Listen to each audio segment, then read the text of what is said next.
world. Please pay attention to the emergency procedure notices displayed around the vessel. In the unlikely event of an emergency, you will hear 7 short blasts followed by 1 prolonged blast on the whistle. If you hear this signal, please make your way to the life jacket assembly points, following the assembly station direction signs displayed. The buoyancy apparatus on the top deck is in fact the seating, which will accommodate, along with the open reverse life rafts, 860 passengers. The crew will be on hand to give instructions and advice. Please note that smoking, including the use of e-cigarettes, is not permitted on any part of the vessel. And for your own safety, we also ask you not to stand on the seats or sit on the ship's rails. We advise you to remain seated throughout the journey, particularly when arriving and leaving terminals, and we ask cyclists to alight after all foot passengers have left the vessel. Please be aware that at low tide, the link-span passenger bridges will be at a steep angle. This time of day is called low water. You may have difficulty if you are elderly or infirm, so please ask for help if required and take care. The low water times are displayed adjacent to the servery on the main deck of this vessel. Ferry, cross the Mersey, cast this land, the place I love, and here I'll stay. As we leave Woodside, you can see the tall, slim spire of St. Mary's Church, which marks the site of the old Bergenhead Priory, where the very first ferry service began.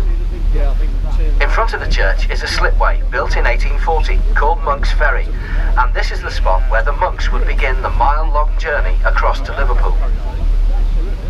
On the other side of the slipway are the dry docks and slipways of Camel Laird, famous for building many great ships, such as the Ark Royal, the Second Mauritania, and even some of the Mersey ferries.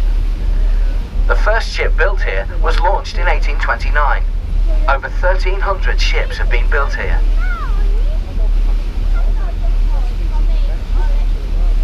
If you look over towards Liverpool, you get a fine view of Liverpool's 2 cathedrals and the Museum of Liverpool. The museum is the largest newly built national museum in the UK for over 100 years.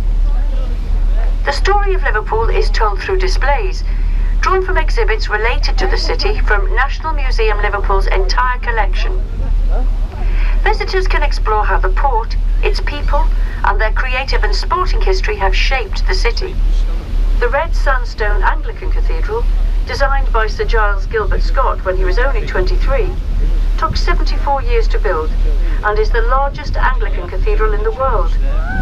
To the left, the delicate spires of the Metropolitan Catholic Cathedral of Christ the King top an enormous and beautiful stained glass lantern, which during the day projects a vivid display of light radiating throughout its interior.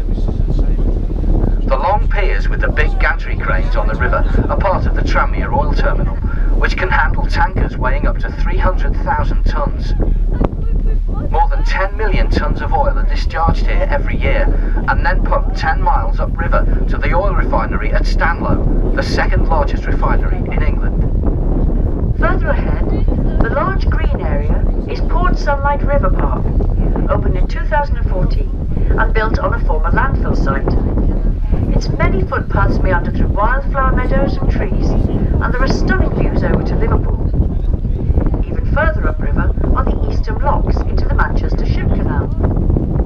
Manchester, a city that was at the centre of the North's Industrial Revolution, was provided with a vital passage to the rest of the world when the canal was opened in 1894. It carried imports of raw cotton to the heart of the Lancashire cotton industry, some 35 miles away.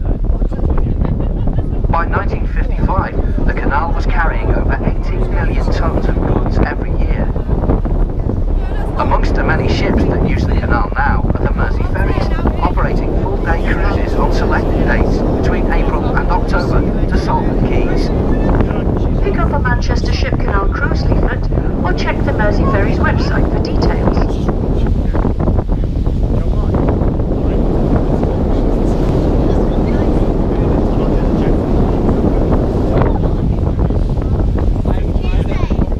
Looking to the waterside, this is the King's Dock area with its 10,600 capacity arena and conference centre. It accommodates events from from rock and pop concerts to ice shows and international sporting events. To the left of the arena is the Albert Dock, the largest set of Grade 1 listed buildings in Britain. Threatened with demolition for years, they were finally restored in the 1980s and have become one of the country's favourite tourist attractions, as well as kick-starting a resurgence of interest in Liverpool's wonderful architecture. The large white and glass construction that you can see behind and to the left of the Albert Dock is one side of Liverpool One, an innovative £950 million urban regeneration project that has transformed the heart of Liverpool city centre. This development, covering 42 acres and utilising the existing Liverpool streets, is home to the very best retail brands, residential and leisure facilities. To the left are the beautiful buildings known as the Three Graces, which together form one of the most majestic and famous waterfronts in the world. On the right of these is the Port of Liverpool building, with its impressive copper dome. Opened in 1908, the design came from a rejected competition entry for the Anglican Cathedral. In the middle stands the Cunard building. Built in 1914, the building was designed in the style of a 16th century Italian palace and was once the offices of the famous shipping line owned by Samuel Cunard, who operated the first regular transatlantic lines between Liverpool and New York in 1840. Other famous shipping companies followed, such as the White Star Line, owner of the Titanic, and the Blue Star Line. Their magnificent liners berthed along the famous Prince's Landing Stage, which was for many years the longest floating landing stage in the world. May 2015 will see Cunard return to its spiritual home in Liverpool to celebrate its 175th anniversary. Cunard's three queens, Queen Mary II, Queen Elizabeth and Queen Victoria, will meet on the famous Liverpool waterfront in a spectacular one-off event that will draw tens of thousands of people to the banks of the Mersey. Queen Mary II will then return to the cruise liner terminal on the 4th of July to recreate the voyage of the first Cunard ship, Britannia, from Liverpool to New York. Finally, the beautiful Liver building, erected by the Royal Liver Friendly Society in 1911, is perhaps Liverpool's best-known landmark. Based on a Chicago waterfront skyscraper, the building is topped by the famous liver birds, which stand nearly 6 meters high. They are said to be based on an eagle, which was the original seal of King John. However, when the seal was lost in the 18th century, the artist commissioned to design the new seal misinterpreted the eagle as a cormorant, hence their rather unusual appearance. Some say that the female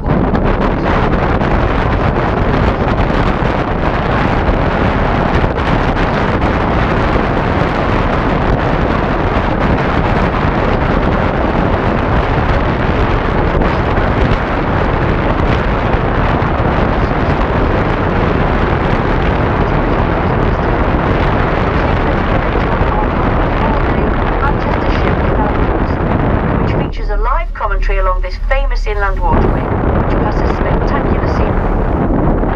Cruises run from April to October and must be booked in advance.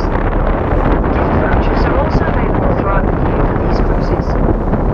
Please pick up our Manchester Ship Canal leaflet, or alternatively, visit our website, merseyferries.co.uk for details. Here at Pierhead, we are in front of Mersey Ferry's terminal building.